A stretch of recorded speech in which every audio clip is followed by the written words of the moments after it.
But I don't know what would be a good thing at this point, what would be helpful, or I'm not sure where to go from here. I think I told you a little bit about my background and the career I'm about to embark on. So I'm going to be quiet for a while now and try to listen and absorb.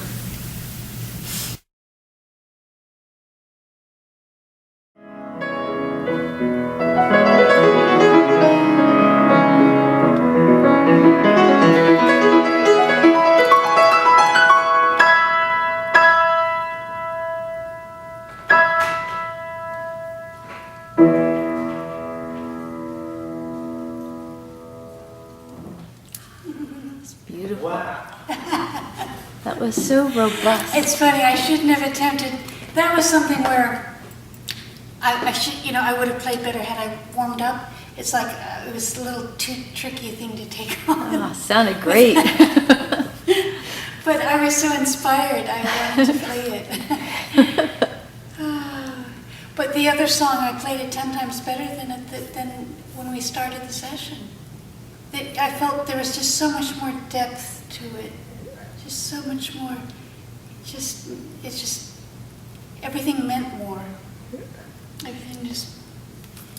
But I was so moved to just taking the time. I haven't done that, not with any piano. So it just blew me away to feel that really for the first time in all these years. Never doing that, and that's just so true. It's so true. I'm going to do that with my piano at home, because I didn't. There wasn't. What can I say?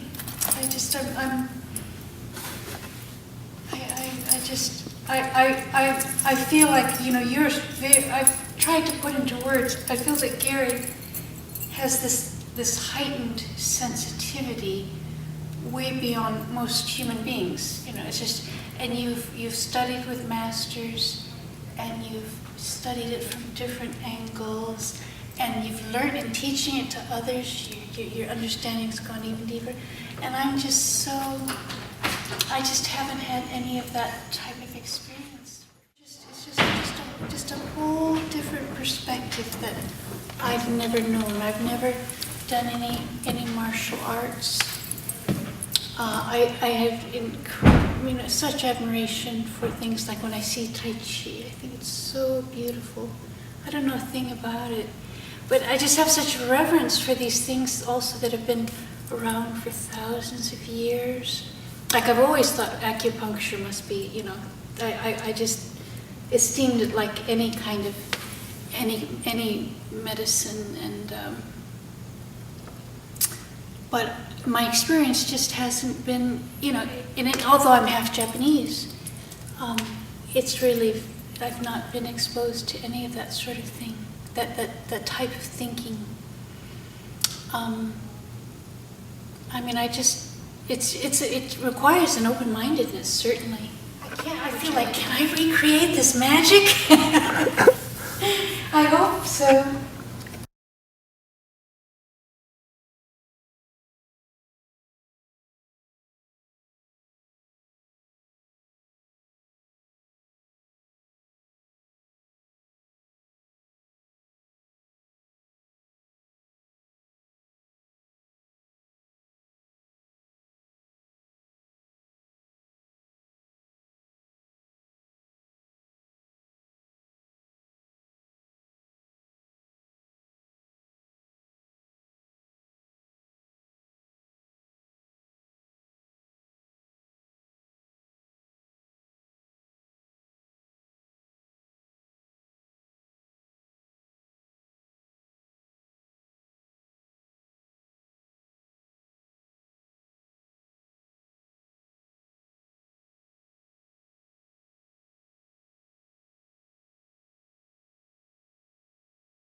Hi, my name is Joe, and I've been training with Gary, I'd say since the early 90s, maybe 91, and totally together as partners since 95 from Tri-County Aikido. We've been working together, I guess it's over 25 years now. Different things that we've accomplished and done is, I say, amazing for us. So there, the in-breath that we've been working on since the late 90s has evolved into a more Aiki or internal movement, which the body naturally does.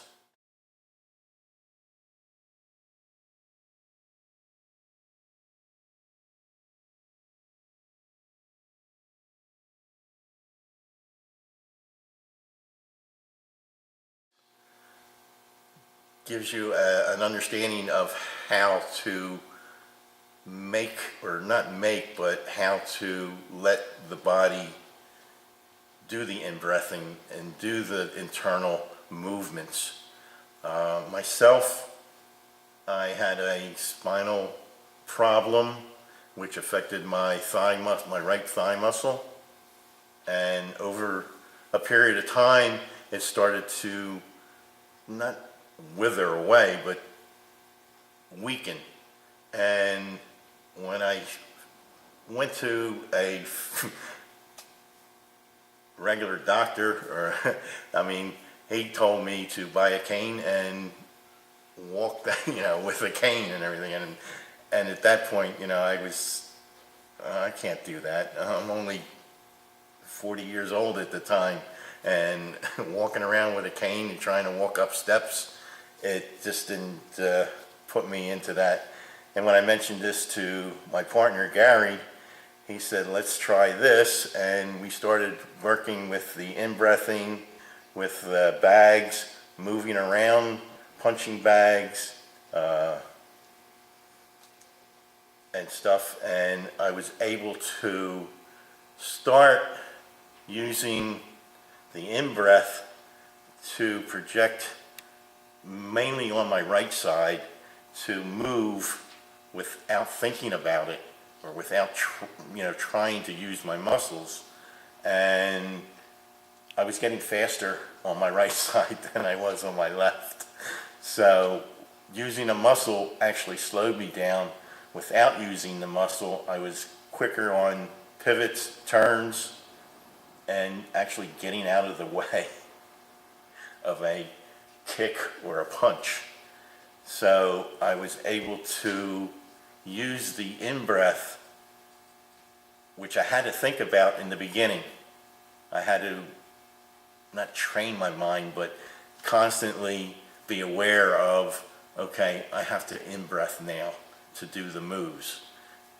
Over a course of time, I started doing things without even thinking about it, so that my moves were body moves. Instead of thinking, you start to walk, you don't think about walking, you just walk. Well, I don't have to think about pivoting, I just do it now. So things seem to generate the old habits of just, the mind says do this and it does it. The body will do it. And you don't have to actually put your mind to it. If you want to take a step, you don't think, I have to make a step now, or I have to run up the steps. You just do it and it happens. From a medical point, the diagnosis was I have a crushed disc or a herniated disc, which was pinching off some of the nerve to my right side, my right hip and thigh muscles. And over the course of time, the compression got a little more and a little more, but it seemed to be just my thigh muscles, nothing else. and I just wouldn't let it happen, but treatment was shots and stuff, so I had 1 or 2 shots and they only lasted for a while, but it really didn't change the situation. The nerves or the muscle still not deteriorated as much as just weakened. So the thigh muscles themselves on my right side, as you can see here,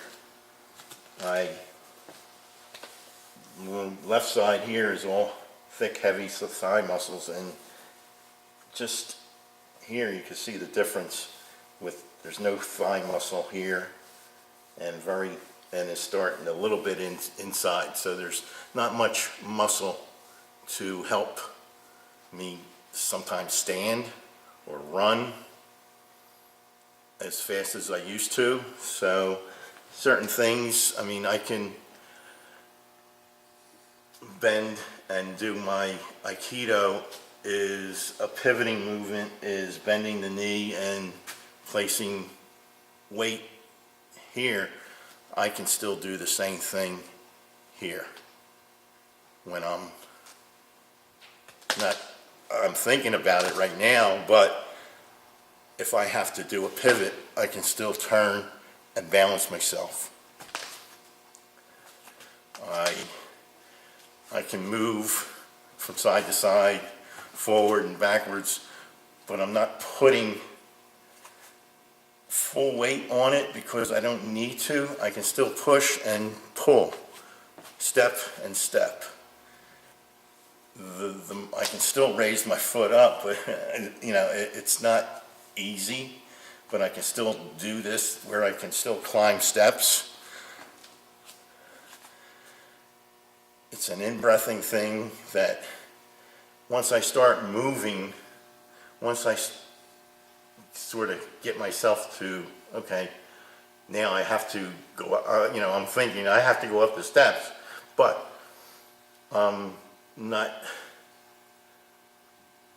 I have to go up the steps, so I have to watch how I step. I just do it. I don't think about doing it. If there's a set of stairs in front of me, I will take the stairs and walk up with no problem. Sometimes it'll take me a little longer. Sometimes I can not run up the steps, but I can get up fairly quick. You can do knee bends, right? Yeah, I can, So mention that. I can get down and, straighten up. I can get up on my toes and stretch out. It's pivoting, the turning. I can set aside, I can balance myself on one leg for a few seconds if I need to and not go anywhere.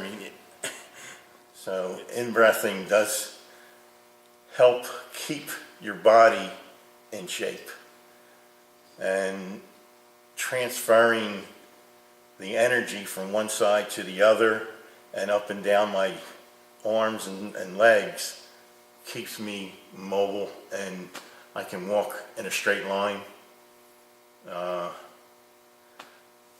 without tumbling, so to speak, and without using any cane or walking device.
I can still do my range of motions without any weight, but I don't have that lifting power.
So I can still turn, I can still maneuver,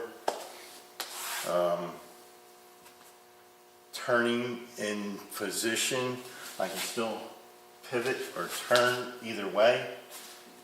It still works without thinking about doing it, I just do now. So the in-breathing has been and started to work more internally and more on its own, so to speak. It's there.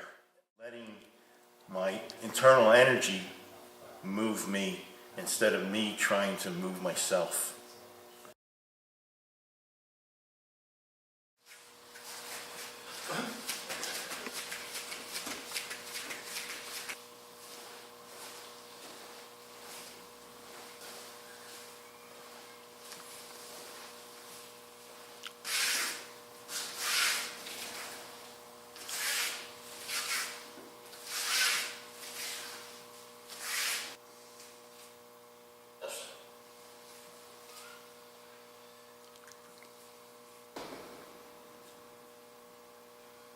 I'm back.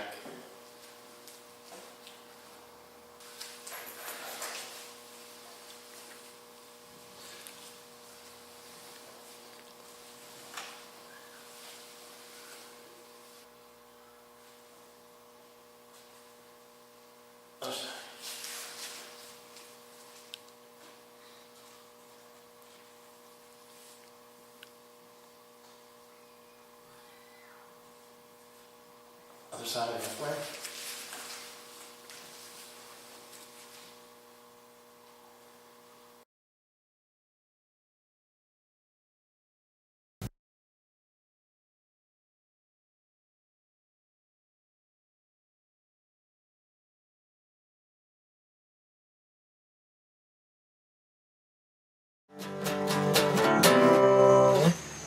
There you go. There you go.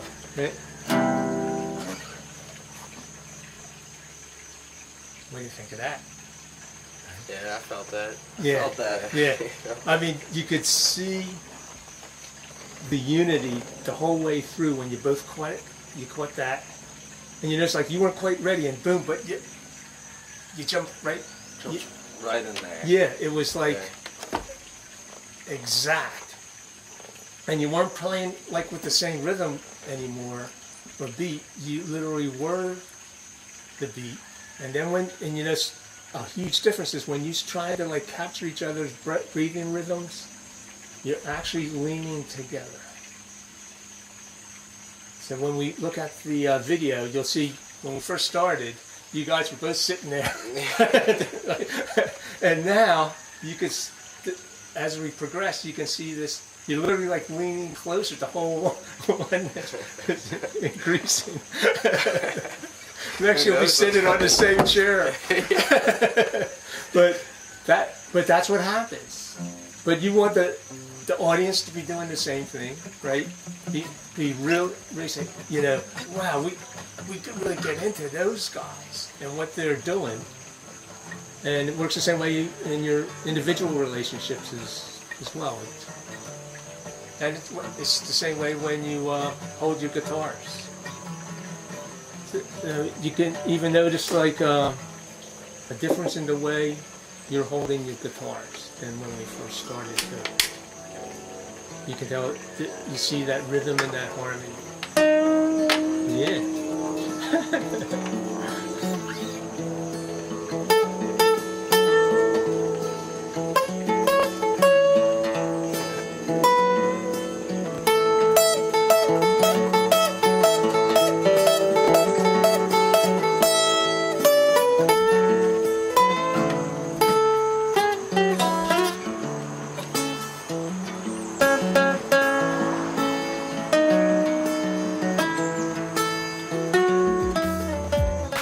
Enjoyed it. So do we. Thank you.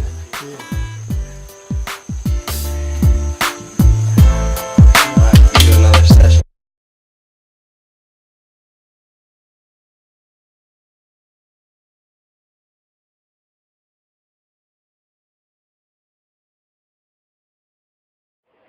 I think this whole doing these sessions and videotaping it and the conversations that we're having just really does make me more conscious of things that I do naturally, and then that just being aware of it is almost like a stepping stone to another level of understanding something, and it's kind of advancing it into more. And I'm just being more conscious of what I'm doing while I'm doing it.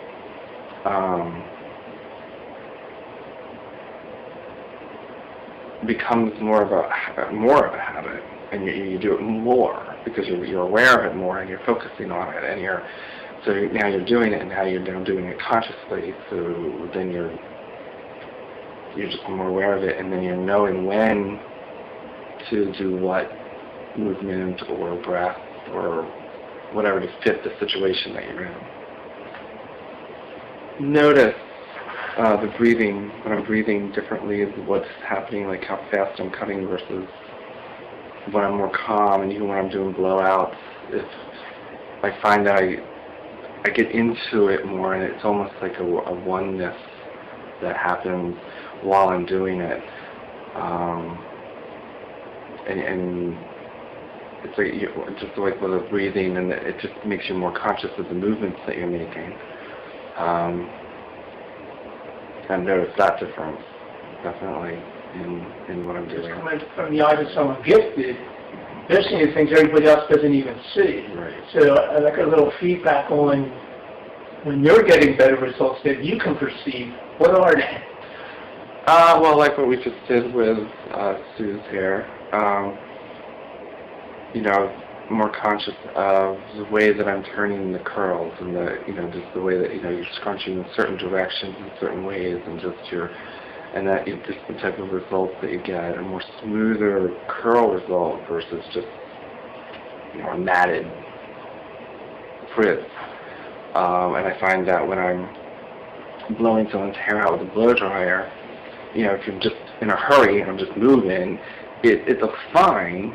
But I find that when I get more into it and I'm being more conscious of what I'm doing, and sort of like almost relaxing into it and becoming more one with it, it's just a more polished kind of finish to it. It's just a little smoother, or for lack of a better way of explaining, more of a life to it. It seems more vibrant. Yeah, I think there's sort of I would say a connection made to that person and their personality, and me and the work. And I think that's what brings it together in some senses. So yeah, I would say that the oneness of their hair to their personality and to who they are, and then my oneness with their hair, it's almost like a chain connection, I guess you'd say. The hair is the medium of the connection between the two. Yeah, definitely you're dealing more with the whole person, not just, they aren't coming just for the haircut. It's more to it than that, so you're definitely connecting with them on a deeper level.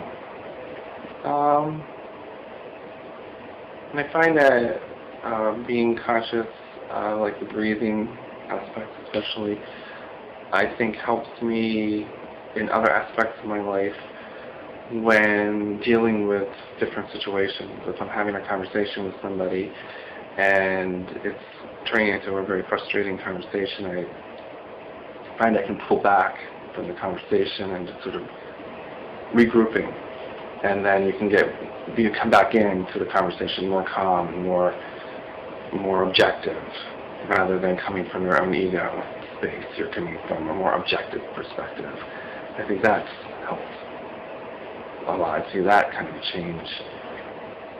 And just in other stressful situations where you just can calm yourself a lot easier than just letting it control you. You have a little more control over that.